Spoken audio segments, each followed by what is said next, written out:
Welcome back. Plastic surgery in southwestern Ontario. Who's getting what? How much does it cost and why do people get it done? Dr. Robert Shenker is a plastic, cosmetic and reconstructive surgeon in Waterloo, and Alisa Greer recently had plastic surgery. Welcome to both of you. Thanks for being here.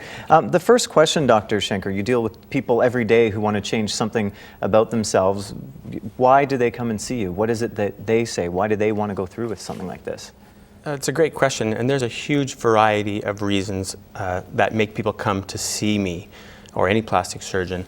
There's a lot of research that suggests that by the time people come to see a cosmetic surgeon, they've been thinking about whatever issue it is for 5 to 7 years.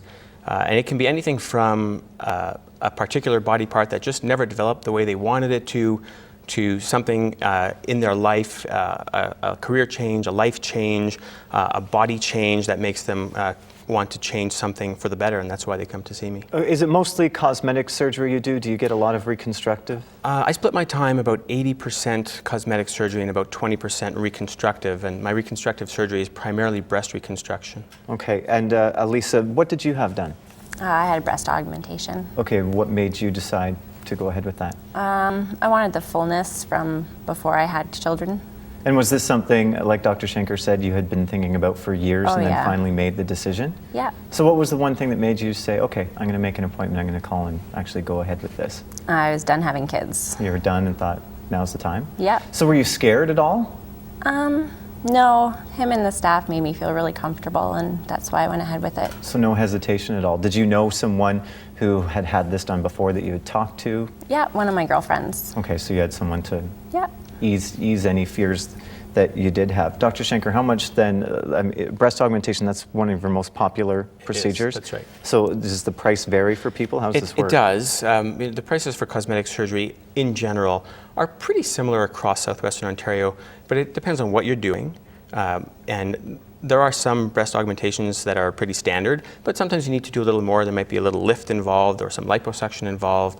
And it also depends on what kind of implant you're using. Some implants are more expensive than others. Okay, and you also do reductions too, right? I certainly do a lot of breast reductions, yes. Okay, so what seems to be more common?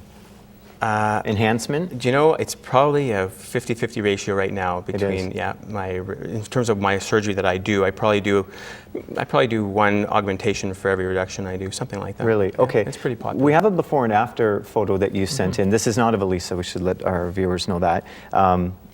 Here we go, this is a before and after. Explain exactly the procedure. How does this work? So this is a young woman who would fall into the category of just never having developed the breast size that she wanted. This is not after babies or after weight loss. She just never was as big as she wanted to be.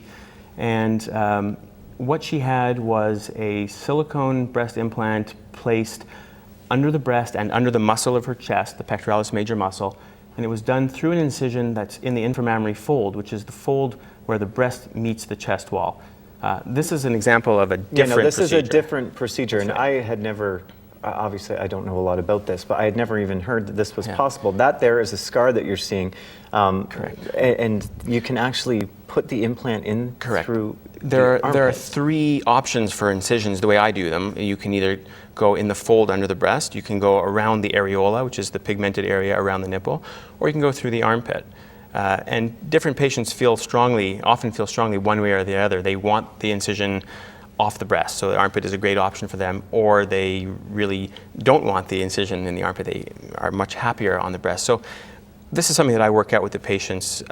Myself and my patient coordinator we spend a lot of time with the patients going over all these options. Okay, and you said tummy tucks are also popular? Extremely popular. Really? Yeah. Let's just roll some video of your office here in Waterloo so people can get a sense of what it's like when you go to a place like this. You don't have to explain everything that's going on here, but before we go, I wanted to ask you, what should someone what things need to be considered by someone who is deciding on whether or not to have plastic surgery, and how do you choose a surgeon?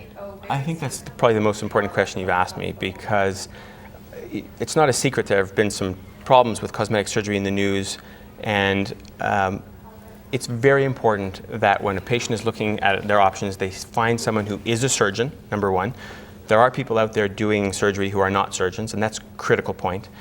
If you're going to have your operation in a freestanding facility, it has to be a place that is inspected and certified.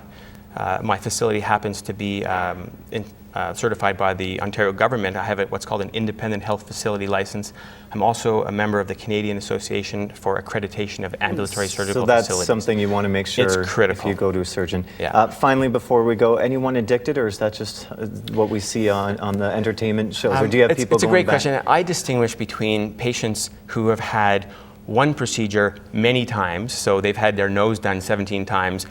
I don't like to get involved with them. That's a problem, right. Which is different from somebody who said, I had a breast augmentation when I was 18, I had my tummy tuck after I had some kids, I'm 55 now and I want a facelift. That's a different thing. Right. So, would you do anything else? I don't know yet. You don't know yet? But you haven't ruled it out. No. Never say never. Thank you for coming in and letting our viewers know why you made that decision. And Dr. Shenker, thanks for all the information for our You're viewers very also. welcome. Now let's go back over to Nancy at the desk.